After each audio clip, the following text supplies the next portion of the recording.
नमस्कार, स्वागत आप सबका इस विशेष कार्यक्रम में जिसमें हम बात कर रहे हैं प्रधानमंत्री नरेंद्र मोदी के 3 राज्यों के दौरे की, क्योंकि प्रधानमंत्री मोदी के नेतृत्व में राज्यों की सशक्त भागीदारी और निवेश से भारत की विकास यात्रा नए नए मुकाम छू रही है। प्रधानमंत्री राज्यों को निवेश बढ़ाने के लिए निरंतर प्रोत्साहित करते रहे हैं और प्रधानमंत्री बनने के बाद से ही वे कई राज्यों में निवेशक समिट में भी शामिल हो चुके हैं। 3 राज्यों के प्रधानमंत्री के दौरे की यहां हो रही है बात, जिसमें मध्य प्रदेश, बिहार और असम ये 3 राज्य शामिल हैं। इन 3 राज्यों में प्रधानमंत्री के इस दौरे से कैसे विकास को गति मिलती दिख रही है, क्या कुछ नया आयाम इससे जुड़े हैं, करेंगे इसी की बात आपके साथ। मैं हूं ममता चोपड़ा, लेकिन आइए शुरुआत कर लेते हैं मध्य प्रदेश के दौरे के साथ, क्योंकि इस दौरे का पहला पड़ाव मध्य प्रदेश ही रहा, जहां एक और हमने देखा बुंदेलखंड को कैंसर अस्पताल की सौगात मिली, तो वहीं मध्य प्रदेश में इन्वेस्टर समिट मध्य प्रदेश की विकास गाथा में नए आयाम जोड़ता भी नजर आया। आइए देखते हैं ये रिपोर्ट। 3 राज्यों की यात्रा के पहले चरण में प्रधानमंत्री नरेंद्र मोदी रविवार को मध्य प्रदेश पहुंचे। जगह थी छतरपुर स्थित श्री बागेश्वर धाम। पीएम ने मंदिर में दर्शन और पूजा अर्चना के बाद बुंदेलखंड में स्वास्थ्य से जुड़ी बड़ी पहल की आधारशिला रखी। 100 बेड वाला ये कैंसर अस्पताल मध्य प्रदेश और उत्तर प्रदेश के 1 दर्जन से अधिक जिलों में रहने वाले लोगों के बहुत काम आएगा। आस्था का ये केंद्र अब आरोग्य का केंद्र भी बनने जा रहा है। अब बागेश्वर धाम में आरोग्य का आशीर्वाद भी मिलेगा। बुंदेलखंड की इस महान धरती को विकास की नई ऊंचाई पर पहुंचाने के लिए डबल इंजन की सरकार दिन रात मेहनत कर रही है। अगले दिन सुबह पीएम ने भोपाल में ग्लोबल इन्वेस्टर्स समिट का शुभारंभ किया। राज्य को वैश्विक निवेश हब बनाने की दिशा में यह बेहद अहम आयोजन रहा। 60 से अधिक देशों के प्रतिनिधित्व और भारत के 300 से अधिक बिजनेस लीडर्स की मौजूदगी ने इसे और यादगार बना दिया। पीएम ने कहा कि पूरी दुनिया भारत को लेकर आशावादी है। हमारा मकसद यही है कि ऐसे रेगुलेशंस की पहचान हो जो ईज ऑफ डूइंग बिजनेस के रास्ते में रोड़ा है। डीरेगुलेशन कमीशन राज्यों में इन्वेस्टमेंट फ्रेंडली रेगुलेटरी इकोसिस्टम बनाने में मदद करेगा। निवेश के लिए बेहतर माहौल तैयार करने की दिशा में मोदी सरकार ने लगातार कदम उठाए हैं।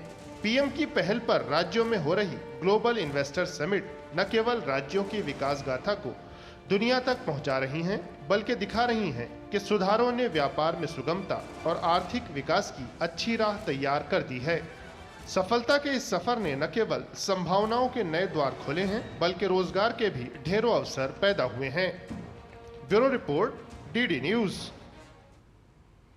तो जाहिर है कि हर इन्वेस्टमेंट समिट विकास के लिए, कुछ नए प्रोजेक्ट्स के लिए रास्ता खोलता नजर आता है। लेकिन मध्य प्रदेश के इस दौरे पर बात करने के लिए भोपाल से हमारे संवाददाता आदित्य श्रीवास्तव हमारे साथ जुड़े हैं। तो स्टूडियो में हमारे साथ वरिष्ठ पत्रकार रामकृपाल सिंह जी जुड़े हुए हैं। रामकृपाल जी, बहुत बहुत स्वागत है आपका। और आदित्य, सबसे पहले आपसे बात करना चाहूंगी, क्योंकि मध्य प्रदेश में हमने देखा है पहले भी इन्वेस्टर समिट्स होते रहे हैं, पिछले 10 साल में तो 4 हो चुके हैं, लेकिन इस बार का इन्वेस्टर समिट किन मायनों में पिछले समिट से अलग था? इस तरह की कौन से ऐसे नए क्षेत्रों में सहयोग की दिशाएं खुल रही हैं जो मध्य प्रदेश के विकास को गति दे रही है? सबसे पहले इस वक्त की बड़ी खबर आपको बता दूं, प्रधानमंत्री ने जिस ग्लोबल इन्वेस्टर समिट का शुभारंभ किया था, उस निवेशक सम्मेलन में मध्य प्रदेश की सरकार को अब तक 2025 के सम्मेलन के बाद 30,77,000 करोड़ रुपए से ज्यादा के निवेश के प्रस्ताव जो है वो मिल चुके हैं। कल में 22 लाख करोड़ रुपए से ज्यादा के प्रस्ताव मिले थे और अब तक ये आंकड़ा थोड़ी देर पहले मुख्यमंत्री ने घोषित किया है 30,77,000 करोड़। निवेश की संभावनाएं अगर मैं आपको बताऊं तो माइनिंग हो गया, रिन्यूएबल एनर्जी हो गया, कोल हो गया, यहां पर संभावनाएं ज्यादा खुली है। लिहाजा निवेशक जो देश दुनिया से आए, उन्होंने सबसे ज्यादा फोकस मध्य प्रदेश में इन क्षेत्रों में किया। मध्य प्रदेश की सरकार, जो आप कह रही थी ना कि क्या अलग था, मध्य प्रदेश की सरकार इस बार पूरी तैयारी के साथ आई। पहले मध्य प्रदेश की सरकार ने तमाम संभागीय स्तर पर जाकर सम्मेलन किए, निवेशक सम्मेलन किए, वहां पर निवेशकों को वहां की संभावनाएं बताई और उसके बाद भोपाल लाई। 19 ऐसी पॉलिसीज थी जिनको बदला गया, जिनको लॉन्च किया गया, जिसका अनावरण प्रधानमंत्री ने किया और जब प्रधानमंत्री ने उसका अनावरण किया तो एक विश्वास जनता को दिया। और देखिए, मध्य प्रदेश में जो डबल इंजन की सरकार चल रही है इस डबल इंजन की सरकार का, आज ये कहें कि फसल काटने का समय आ रहा है। जो जमीन तैयार की, जो बुआई की गई थी पिछले कई सालों में, इस लिहाज से कि इंफ्रास्ट्रक्चर के लिहाज से, कनेक्टिविटी के लिहाज से, इंडस्ट्रियल डेवलपमेंट के लिहाज से, बिजली के लिहाज से, सड़कों के लिहाज से, एयर कनेक्टिविटी के लिहाज से, आज उसका परिणाम है कि मध्य प्रदेश बेस्ट डेस्टिनेशन निवेशकों के लिए बन रहा है। सीएम गए थे जापान, जर्मनी, इंग्लैंड, इन तमाम जगहों पर, और वहां से निवेशक जो है वो यहां मध्य प्रदेश में आए हैं। और वहां के निवेशक क्यों जब मध्य प्रदेश जब आ रहे हैं तो उसके पीछे एक बहुत बड़ी वजह है, ईज ऑफ डूइंग का जो माहौल मध्य प्रदेश में बना हुआ है, ईज ऑफ बिजनेस का जो माहौल मध्य प्रदेश में बना हुआ है। सरकार के मुखिया यानी कि मुख्यमंत्री ये कह रहे हैं कि अगर जरूरत पड़ी तो आउट ऑफ द वे जाकर भी आपसे बातचीत करेंगे। और जो प्रधानमंत्री कहते हैं ना, कल जब प्रधानमंत्री आए तो उन्होंने मुख्यमंत्री से कहा भी कि आप ये सम्मेलन को केवल सम्मेलन मत रहने दीजिएगा, आप निवेशकों से कंटिन्यू मिलिएगा, उनकी बातों को समझिएगा, और उन्होंने वही किया। यही कारण था कि आज जो आपको आंकड़े नजर आ रहे हैं, ये आंकड़े मध्य प्रदेश को तो आगे लेके ही जाएंगे, लेकिन जो संकल्पना प्रधानमंत्री कल इस मंच से देकर गए थे वो संकल्पना को और मजबूत करेंगे, और विश्वास प्रधानमंत्री ने भी यहां पर निवेशकों को जगाया है। जी बिल्कुल, और जिस तरीके से सेमीकंडक्टर, ग्रीन एनर्जी जैसी बातें भी इस सम्मेलन में उभर कर सामने आई हैं, वो भी उम्मीद जगाते हैं। लेकिन रामकृपाल जी, जब हम बात करते हैं प्रधानमंत्री के मध्य प्रदेश के इस दौरे की, तो हमने देखा कि बागेश्वर धाम से दौरे की शुरुआत हुई। विकास भी, विरासत भी, इस मंत्र की झलक इस मध्य प्रदेश के दौरे में भी नजर आई कि सनातन को सहेजने का एक आह्वान दिखा, लेकिन साथ ही कैंसर अस्पताल ताकि बुंदेलखंड के लोगों को लाभ हो, और फिर इन्वेस्टर समिट। किन मायनों में आपको लगता है कि ये जो प्रयास प्रधानमंत्री के इनके साथ जुड़ने के साथ आता है, किन मायनों में ये एक नए आयाम पर प्रयासों को भी पहुंचाता नजर आता है? क्योंकि हम राज्य में भी देख रहे हैं एक कंपटीशन की स्पिरिट है। निश्चित रूप से। और देखिए, इसकी शुरुआत अगर आप खुद सोचिए कि मैं 2014 तो नहीं कहूँगा उसे, जब मोदी जी गुजरात के मुख्यमंत्री हुआ करते थे, और उस दौर में देखिए जो समिट होती थी गुजरात में, वो अनोखे लोग पूरे देश में लोग देखते थे कि वहाँ पर बाहर से कैसे लोग आते थे और सारा करते थे। अब आप देखिए तो धीरे धीरे चुपचाप उसका दायरा आज की तारीख में करीब करीब सभी राज्यों में इन्वेस्टर समिट शुरू हो गई है, और इसका निश्चित तौर पर श्रेय प्रधानमंत्री जी को जाता है। और दूसरी बात जो अभी प्रधानमंत्री जी ने खुद इसमें कहा था कि विदेश से लोग या जो कंपनियां, उसके उद्योगपति क्यों आने में घबराते थे। बहुत सारे हमारे यहाँ पुराने ऐसे कानून थे, जैसे लगा गया था कि उनको बेड़ियों की तरह रखा गया है ताकि कोई आए नहीं। उन चीज़ों को बिल्कुल समाप्त करना शुरू किया, वो केंद्र के लेवल पर शुरू किया और राज्यों के लेवल पर भी। आप देखिए कि वो तो ये जो होता है ना, अतिथि देवो भव, कि आइए और देखिए, तो ये जैसे सनातन वाली बात आपने कही, ये तो शुरू से ही रहा है कि हमारा जो अतीत है वो विरासत है और विकास, ये दोनों साथ साथ। अब देखिए बुंदेलखंड में जो कैंसर हॉस्पिटल हुआ है, अब वो कहने के लिए बागेश्वर धाम में है, वो समझिए कि सिर्फ मध्य प्रदेश ही नहीं, उत्तर प्रदेश का बहुत बड़ा इलाका, वो सारे के सारे। तो देखिए हमारी परंपरा भी है और आधुनिक विज्ञान, उससे उसका सहारा लेकर के इतना बड़ा अस्पताल जो वहाँ बनने जा रहा है जी। तो आप देखें तो ये जो वो चीज़ें चलाई है प्रधानमंत्री जी ने कि अपने दरवाजे खोलो, लोगों को आमंत्रित करो। और जिस तरह से आपने बताया अभी 70,000 करोड़ या कितने का, सॉरी कितने 30 लाख करोड़ का जो अभी तक था, उसकी जो फिगर आई है, आप कल्पना कर लीजिए वहाँ के माइनिंग में, बाकी चीज़ों में मध्य प्रदेश में औद्योगिक विकास की एक नई छलांग के तौर पर इसको देखा जा सकता है। बिल्कुल ठीक कहा है आपने। और 30 लाख करोड़ के बाद कितने जमीन पर उतरते हैं, नजर उस पर भी रहेगी, क्योंकि ये रेशियो भी मध्य प्रदेश सरकार का बहुत बेहतरीन रहा है। आदित्य, आपका बहुत बहुत धन्यवाद हमारे साथ जुड़ने के लिए। रामकृपाल जी बने रहिए हमारे साथ, क्योंकि अगला राज्य है बिहार, करेंगे उसका भी रुख, लेकिन उससे पहले यहां रुकेंगे एक ब्रेक के लिए।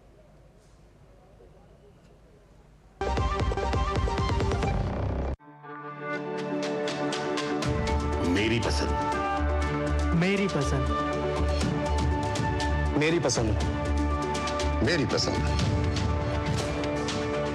हमारी पसंद, हम सबकी पसंद। मजबूत देश का मजबूत सरिया हो गया steel. Hi, I am Ravi, driving my CNG auto for many years. Happy with the mileage I get with this. Hi, I'm Rajesh. I switched to compressed natural gas a few months back. CNG gives high performance at affordable cost and it is easily available. Plus, CNG is a non-polluting fuel thanks to its higher ignition temperature. Switch to CNG today.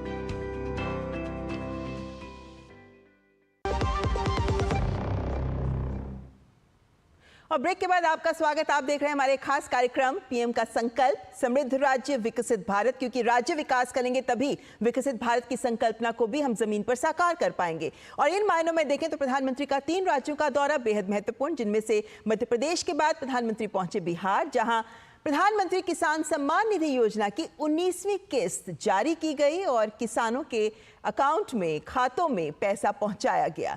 ये मात्र एक कदम नहीं है, बल्कि ये एक ऐसी पहल है जो किसानों के लिए उनका जीवन बदल रही है। लेकिन बिहार के प्रधानमंत्री के इस दौरे पर आइए सबसे पहले ये रिपोर्ट देख लेते हैं।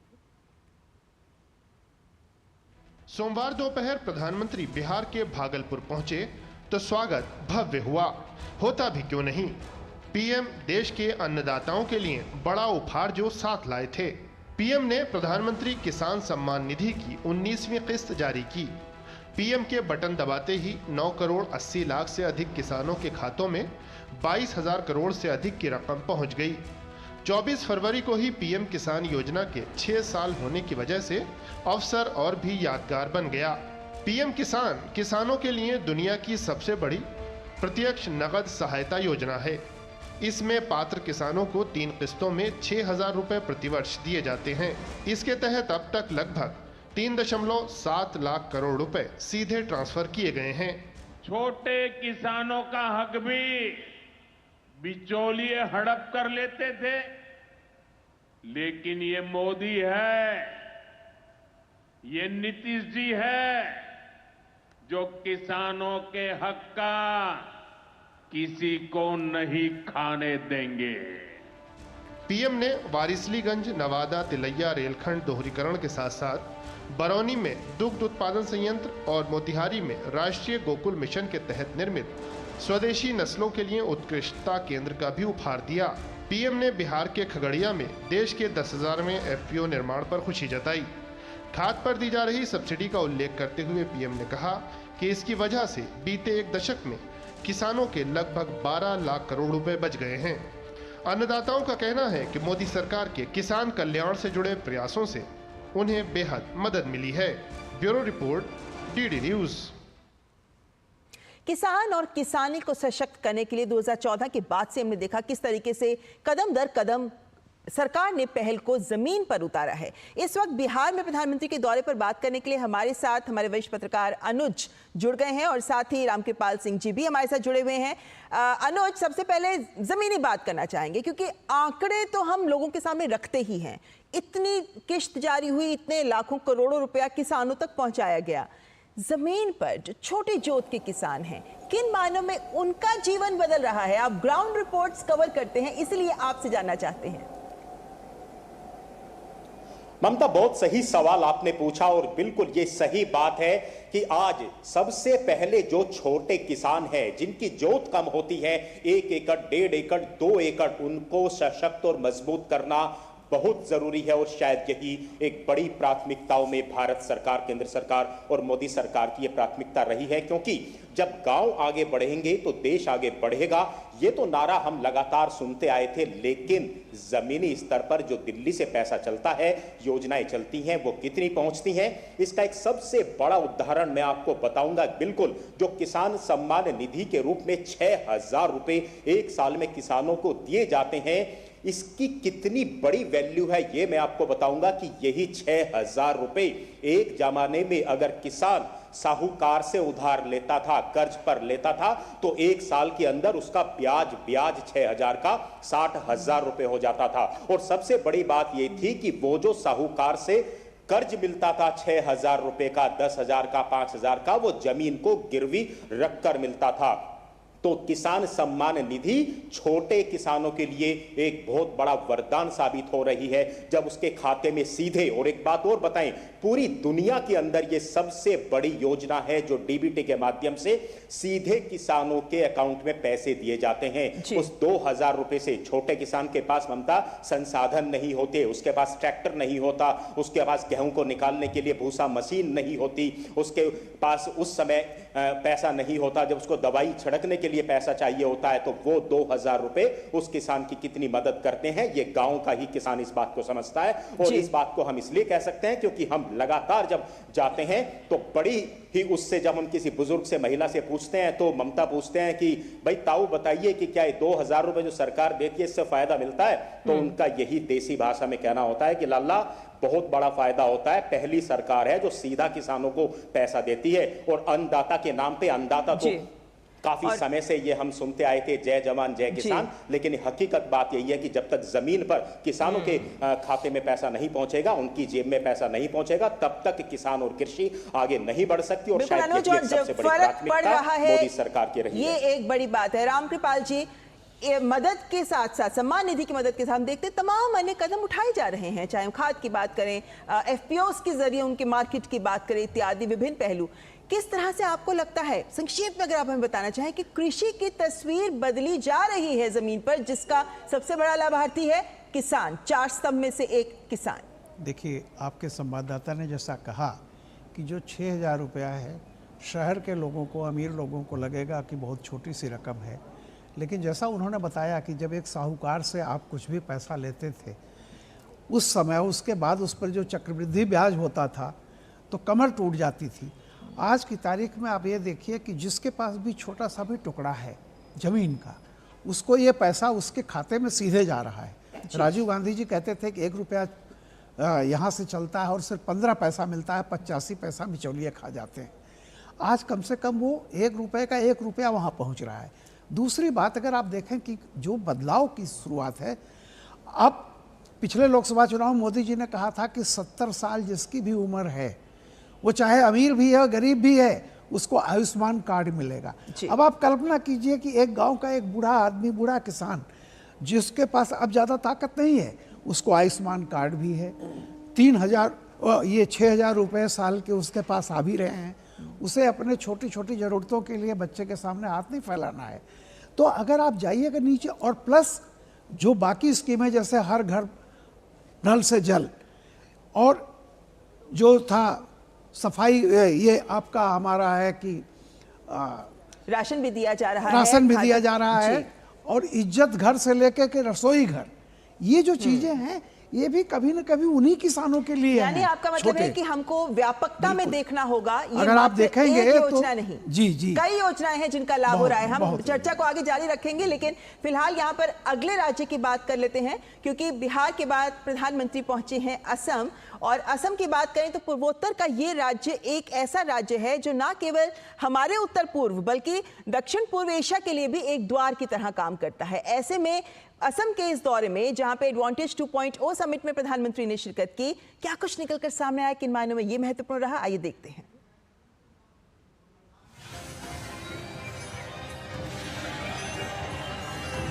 विरासत भी विकास भी का मंत्र लेकर आगे बढ़ने वाले प्रधानमंत्री सोमवार शाम असम पहुंचे और गुवाहाटी के सरुसजाई स्टेडियम में चाय बागान जनजातियों के शानदार सांस्कृतिक उत्सव झुमोइर बिनंदनी में शिरकत की। 8000 जनजातीय लोगों के झुमोइर नृत्य में भारत की समृद्ध विविधता की झलक दिखाई पड़ी। विदेश मंत्री और लगभग 60 देशों के मिशन प्रमुखों की उपस्थिति ने आयोजन में उत्साह का रंग और भर दिया। ओ सिरो बिनंदिया तुम्हार खेउज परिबेश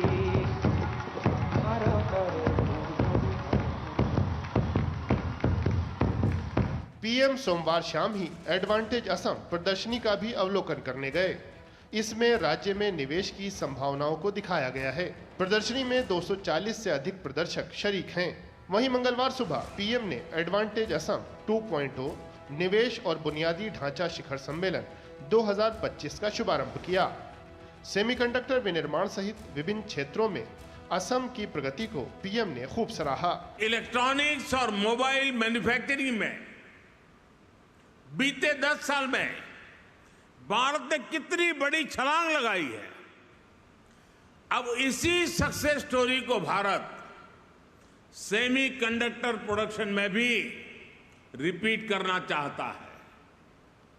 मुझे गर्व है कि असम सेमीकंडक्टर मैन्युफैक्चरिंग में भी भारत के एक महत्वपूर्ण सेंटर के रूप में विकसित हो रहा है।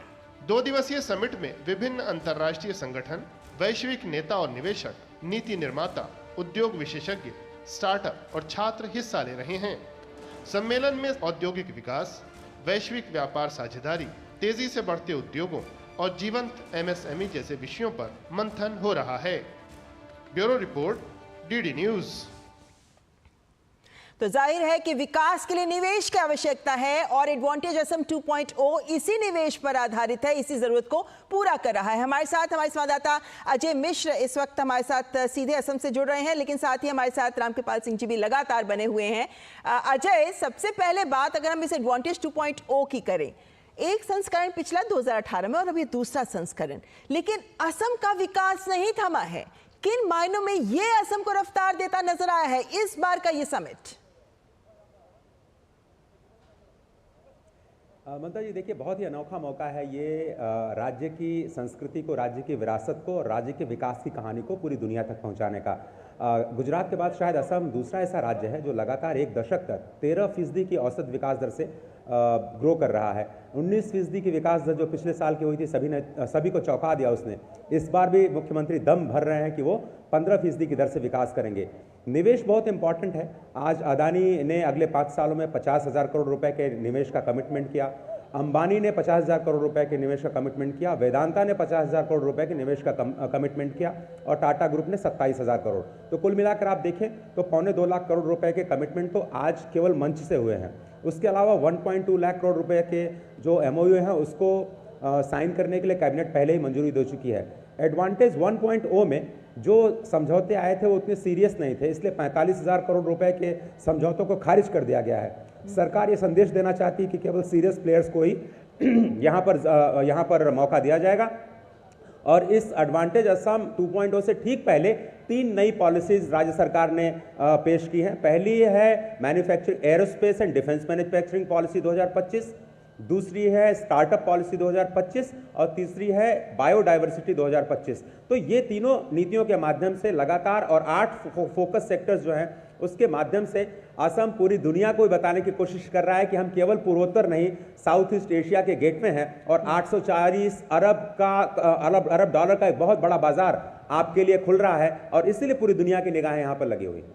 जी बिल्कुल, लेकिन रामकृपाल जी, ये जिस तरीके के आंकड़े सामने आ रहे हैं कि 2.25 लाख करोड़ तो 3-4 ग्रुप्स ने ही कमिट कर दिया है कि हम यहाँ इन्वेस्ट करेंगे अगले 5 साल में, 3 साल में, 4 साल में, लेकिन जमीन पर अगर सरकार कुछ बदलाव ला पा रही है व्यवस्था में, प्रशासनिक तंत्र में, तो ही निवेशक को ये विश्वास होता है कि अगर मैं पैसा लगाऊंगा तो वो वाकई काम भी करेगा। इन मायनों में देखें तो असम में ये जो असम की ग्रोथ स्टोरी है, इसके पीछे के प्रयासों को आप किन मायनों में देखते हैं? क्योंकि हमने सीमा विवाद भी खत्म किए हैं और जो हिंसक समूह थे उनके साथ समझौते किए हैं और ये एक बहुत बड़ा कदम था सरकार की ओर से। देखिए ममता जी, बिल्कुल आप सही कह रही हैं। हमें थोड़ा सा पीछे जाना पड़ेगा। जब मोदी जी 2014 में सत्ता में आए तभी उनका नारा था, याद कीजिएगा, उन्होंने कहा था जिसको हम अब तक जिसको कहते थे ना सुदूर, यानी दूर, आखिरी गांव, माणा को आखिरी गांव कहा जाता था, ये सब सीमाएं मोदी जी ने बिल्कुल बदल दिया। उन्होंने कहा ये आखिरी नहीं, ये पहला है, ये हमारा प्रवेश द्वार है, यहीं से हम भारत में घुसते हैं। तो एक सबसे बड़ी चीज़ है कि जिसको अब माना जाता था दूर, उसको मोदी जी ने कहा कि ये हमारे केंद्र में है, हम इसको केंद्र मानते हैं। और वहाँ से अगर आप देखेंगी कि कितना बड़ा विकास हुआ। अभी कुछ दिन पहले ही मोदी जी वहाँ गए थे और सेमीकंडक्टर का एक बहुत बड़ा कारखाना वहाँ लगा हुआ था जिसका उद्घाटन उन्होंने किया था। और आज आप देखिए कि अगर अडानी, अंबानी और बाकी तमाम लोग, अग्रवाल जी, ये सब 50,000 करोड़ की जो आज करने जा रहे हैं, तो निश्चित तौर पर सबसे बड़ी उद्योगपति को क्या देखना होता है कि एक तो कानून व्यवस्था की स्थिति, दूसरी इंफ्रास्ट्रक्चर, और तीसरी उसको ये लगता है कि मतलब जो भी उसका होता है प्रॉफिट मोटिव भी होता है कि भाई हमारा, और इंफ्रास्ट्रक्चर के साथ साथ वहाँ पर एक होता है HR। तो इन सब चीज़ों को देख करके अगर लोग वहाँ कर रहे हैं तो आप सोच लीजिए कि असम में कितना बड़ा बदलाव हुआ है।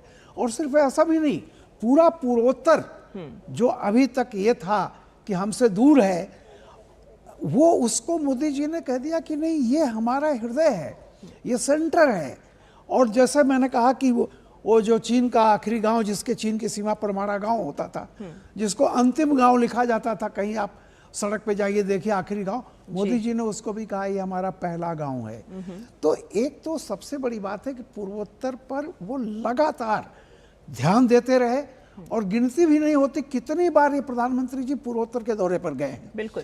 तो विकास, और वहाँ के निश्चित तौर पर वहाँ के राज्य प्रशासन जो है, वहाँ के मुख्यमंत्री जो हैं, उन्होंने भी उसमें बराबर का परिश्रम किया।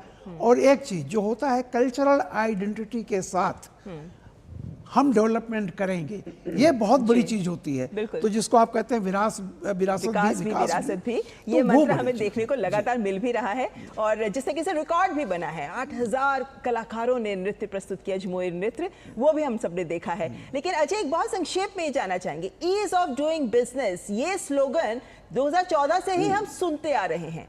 राज्यों में भी कंपटीशन होता है अब कि कौन ज्यादा ईज ऑफ डूइंग बिजनेस देगा ताकि उनमें निवेश आए। इन मायनों में असम के साथ साथ पूर्वोत्तर में जो ढांचागत विकास हुआ, जो ये तरीके का सुधार लेकर आई हैं सरकारें, क्या लगता है आपको इतने सालों में निवेशकों की ओर से क्या प्रतिक्रियाएं आ रही हैं इस बदलाव को लेकर? ये ममता जी, पूर्वोत्तर का आपने जिक्र किया, और पूर्वोत्तर को प्रधानमंत्री ने नाम दिया अष्टलक्ष्मी का, और इसीलिए 8,888 सांस्कृतिक सेनानियों ने कल झूमर नृत्य किया, इसी संदेश को देने के लिए कि अष्टलक्ष्मी में एक शान कहे जाने वाले असम को पूरी तरह से तैयार किया जा रहा है, क्योंकि ये गेटवे है पूरे साउथ ईस्ट एशिया का, आसियान देशों का। इसकी सीमाएं मिलती है म्यांमार से, भूटान से, बांग्लादेश से, और आगे चल करके वो थाईलैंड होते हुए लाओस तक जाती हैं। आप ये समझिए कि भूटान अपने खुद के विकास के लिए SEZ का निर्माण करना चाह रहा है असम में।